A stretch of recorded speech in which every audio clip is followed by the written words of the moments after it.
Hello friends, welcome to my channel movies 360 explain. और आज मैं एक्सप्लेन करने जा रही हूँ सीरीज अमेरिकन हॉरर स्टोरीज को, जो 2021 में रिलीज हुई है। ये एक हॉरर थ्रिलर सीरीज है। दोस्तों, ये show original American horror story की एक स्पिन ऑफ सीरीज है, जिसमें टोटल 7 एपिसोड्स हैं। हर एपिसोड इंडिपेंडेंट है, बस फर्स्ट और सेकंड एपिसोड कंटिन्यूएशन है। और इसका फर्स्ट एपिसोड मैंने एक्सप्लेन करा हुआ है, तो इस वीडियो से पहले आप फर्स्ट एपिसोड की एक्सप्लेनेशन देखना, वरना आपको ये एक्सप्लेनेशन बिल्कुल भी समझ नहीं आएगी। और अब बिना टाइम को वेस्ट के चले शुरू करते हैं इस वीडियो को। लेकिन आगे बढ़ने से पहले एक छोटी सी रिक्वेस्ट, जो कि है चैनल को सब्सक्राइब और वीडियो को लाइक और शेयर करने की।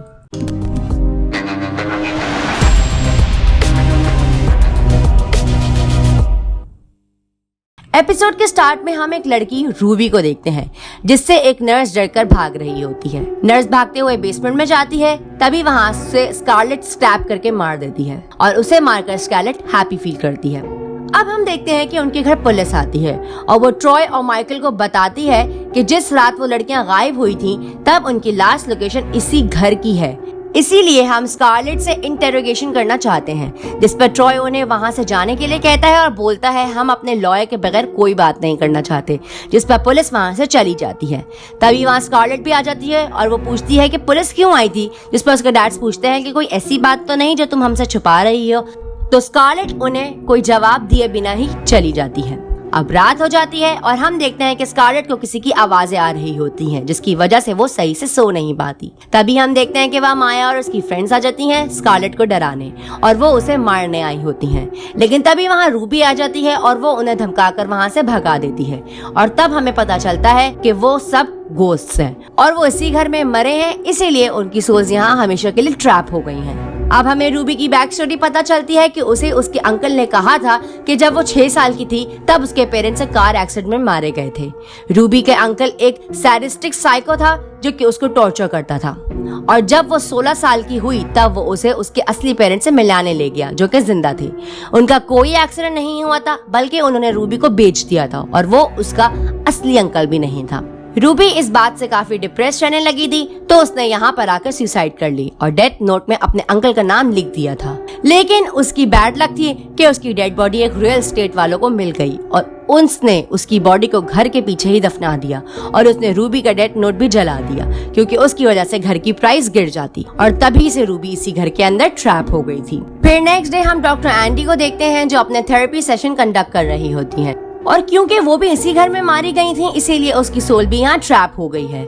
और इस घर की एक खास बात ये है कि इस घर में लोग मरे हुए लोगों की सोल्स देख भी सकते हैं और उनसे बात भी कर सकते हैं। अब यहाँ पर माइकल कन्फेस करता है कि उसे भी इस घर में अच्छा फील नहीं होता, और उसने एक बार यहाँ एक गोस्ट को भी देखा है। ट्रॉय को लगता है कि वो बस माइकल का इल्यूजन है, क्योंकि अब उसका इंटरेस्ट कम होता जा रहा था इस घर को एक हॉन्टेड गेस्ट हाउस बनाने में, और उनके सारे फंड्स भी खत्म हो चुके थे।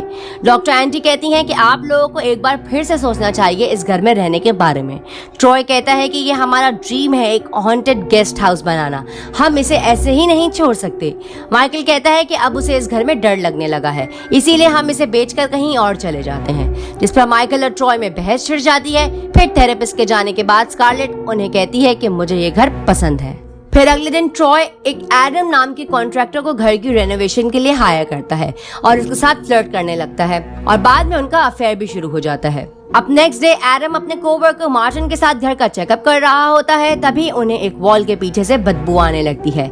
ये वही वॉल थी जिसके अंदर स्कारलेट ने उन 4 लड़कियों की डेड बॉडीज छुपाई थी। अब एडम उस वॉल को तोड़ता है, तो अंदर उन्हें उन 4 लड़कियों की डेड बॉडीज मिलती हैं, जिन्हें पुलिस कई महीनों से ढूंढ रही थी। अब तभी एडम मार्टिन को मार डालता है और माइकल और ट्रॉय को ब्लैकमेल करने लगता है, क्योंकि उसे लगता है कि ये डेड बॉडीज इन्होंने वहां छुपाई हैं। और मार्टिन एक अच्छा इंसान था, तो वो पुलिस को सब बता देता, इसीलिए उसने मार्टिन को मार डाला। अब एडम उन्हें कहता है कि वो घर की रेनोवेशन कर देगा, लेकिन अब उसे भी इस हॉन्टेड गेस्ट हाउस में उन्हें पार्टनर बनाना होगा। माइकल और ट्रॉय वैसे ही डरे हुए हैं, तो वो एडम की बात मान जाते हैं। और तभी माइकल को ट्रॉय और एडम के अफेयर के बारे में पता चलता है, तो वो गुस्से में आकर एडम को घर से बाहर धकेलने लगता है। लेकिन घर के बाहर रबर बैंड खड़ा होता है और वो एडम को मार डालता है। ये देखकर ट्रॉय और माइकल भागते हैं और फिर उन्हें घर में बाकी लोगों के गोश्त दिखने लगते हैं। वो डरकर बैकडोर से भागने की कोशिश करते हैं, लेकिन वो घर में ही वापस आ जाते हैं। ट्रॉय को कुछ समझ नहीं आता कि ये हो क्या रहा है, लेकिन माइकल समझ जाता है।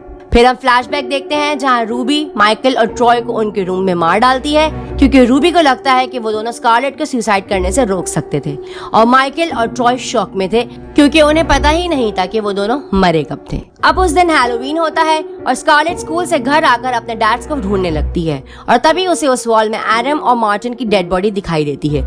वो डरकर अपने डैड्स के रूम में जाती है तो वो दोनों भी वहाँ मरे हुए होते हैं और वहीं पास में उनके घोस्ट बैठे होते हैं। फिर वो तीनों बैठकर बातें कर रहे होते हैं और माइकल स्कारलेट से कहता है कि उसका इस घर में रहना सेफ नहीं है, जिसने हमें मारा है वो तुम्हें भी मार सकती है। स्कारलेट उन्हें बताती है कि वो मुझे नहीं मारेगी, वो मुझे प्रोटेक्ट करती है और वो मेरी गर्लफ्रेंड है। इस बात तो माइकल और ट्रॉय गुस्सा हो जाते हैं, लेकिन वो अब कुछ भी नहीं कर सकते थे क्योंकि वो गोस्ट बन चुके थे और अब स्कारलेट पूरी तरह से आजाद हो गई थी और उसने स्कूल भी जाना छोड़ दिया था। अब हैलोवीन की रात स्कारलेट अपना रबर सूट पहनकर बाहर जाने का सोचती है और तभी रूबी उसे बताती है कि वो भी साथ आ रही है क्योंकि यही एक रात है जब गोस्ट इस घर से बाहर जा सकते हैं। वहीं माया और उसकी फ्रेंड्स भी ये बात सुन लेती हैं। फिर वो स्कारलेट को बाहर मारने का प्लान बनाती हैं क्योंकि इससे उसकी सोल कहीं भी ट्रैप नहीं हो पाएगी और रूबी अकेली रह जाएगी। अब बाहर जाकर रूबी और स्कारलेट एंजॉय करने लगती हैं। तभी वहाँ स्कारलेट को उसकी फ्रेंड शांति मिलती है। रूबी उससे बहुत रूडली बात करती है जिसकी वजह से शांति वहाँ से चली जाती है। आज स्कारलेट उसके पीछे जाती है और उससे सॉरी करती है। शांति उससे कहती है कि मुझे पता है तुमने ही उन चारों लड़कियों को मारा है और तभी तुम स्कूल भी नहीं आती और ना मेरे कॉल्स और मैसेजेस का जवाब देती हो। मैंने पुलिस से भी झूठ कहा कि स्कारलेट ऐसा कुछ नहीं कर सकती, लेकिन मुझे पता था कि तुमने ही कुछ करा होगा और जब मुझे तुम्हारी जरूरत थी तभी तुम मुझसे दूर हो गई। स्कारलेट कहती है कि वो उसकी सेफ्टी के लिए ही उससे दूर हो गई थी, लेकिन शांति कुछ नहीं समझती और उससे अपनी फ्रेंडशिप खत्म कर देती है। फिर स्कारलेट वहाँ से चली जाती है। स्कारलेट के जाते ही वहाँ माया आ जाती है और वो शांति को डराती है कि तुम्हें पुलिस को सब सच बता देना चाहिए था, इसीलिए अब तुम्हें मरना होगा। तभी वहाँ रूबी आ जाती है और वो शांति को बचा लेती है और अपने रूड बिहेवियर पर उससे सॉरी भी करती है। अब स्कारलेट और रूबी पार्टी में होते हैं। तभी वहाँ माया आ जाती है स्कारलेट को मारने। रूबी उसे वहाँ से भागने का कहती है और माया की एक फ्रेंड निकोल उसके पीछे भागती है। बाहर निकोल को उसका बॉयफ्रेंड विलियम मिलता है तो वो वहीं रुक जाती है और स्कारलेट वहाँ से भागकर एक जगह छुप जाती है। फिर सुबह हो जाती है और वो रूबी के साथ वापस जाने लगती है। तभी घर के पास उन्हें माया मिलती है, लेकिन वो उसे मारती नहीं। वहीं स्कारलेट माया से सॉरी करती है उसके लिए जो उसने किया। माया उसे माफ कर देती है और कहती है कि चलो अब मैं बूढ़ी तो नहीं होंगी यहाँ। अब स्कारलेट रूबी से कहती है कि वो सुसाइड नहीं करना चाहती, वो अभी और जीना चाहती है और दुनिया देखना चाहती है, ना कि हमेशा के लिए इस घर में कैद होना। रूबी भी उसकी बात को समझ जाती है। अब निकोल विलियम से कहती है कि वो पुलिस को बता दे कि उनकी बॉडीज उन्हें इस घर में मिलेंगी। अब वो सब घर में आ जाते हैं। स्कारलेट अपने डैड से मिलती है और अपना सामान पैक करने के बाद उन्हें गुड बाय करके चली जाती है और जाते हुए वो रूबी से मिलती है और उसे प्रॉमिस करती है कि वो हर साल हैलोवीन वाले दिन उसे जरूर मिलने आया करेगी। फिर हम 10 मंथ के बाद का सीन देखते हैं जहां हम स्कारलेट को एक कार में बैठा देखते हैं। फिर वो हॉन्टेड हाउस में कॉल करती है जहां अब सब मिलकर रह रहे होते हैं। माइकल और ट्रॉय लड़कियों को स्कारलेट ही की तरह ट्रीट करते हैं और उनके लिए खाना बनाते हैं। अब स्कारलेट रूबी को बताती है कि उसने तुम्हारे फेक अंकल का घर ढूंढ लिया है और वो अभी उसी के घर के बाहर है और वो उसे मारने वाली है। फिर वो अपना रबर सूट पहनती है और उसके अंकल को मार डालती है। अब हम देखते हैं हैलोवीन होता है और स्कारलेट वहां आती है उनसे मिलने और यहीं पर ये एपिसोड खत्म हो जाता है। तो दोस्तों ये थी अमेरिकन हॉरर स्टोरीज के सेकंड एपिसोड की एक्सप्लेनेशन और मुझे उम्मीद है कि आपको ये एक्सप्लेनेशन जरूर पसंद आई होगी और इसके आगे के एपिसोड्स भी आपको मेरे चैनल पर मिल जाएंगे। तो दोस्तों इस वीडियो में बस इतना ही। अगर आपको ये वीडियो और मेरा एफर्ट पसंद आया हो तो इस वीडियो पर लाइक और कमेंट जरूर करना और ऐसे ही एक्सप्लेनेशंस देखने के लिए मेरे चैनल को सब्सक्राइब लाजमी करना। और अगर आपको किसी मूवी या सीरीज की एक्सप्लेनेशन चाहिए तो उसे कमेंट बॉक्स में मेंशन करना ना भूलना। तो मिलते हैं आपसे नेक्स्ट वीडियो में, तब तक के लिए आप मेरे चैनल की दूसरी वीडियोस को एंजॉय कर सकते हैं। Till then bye, take care.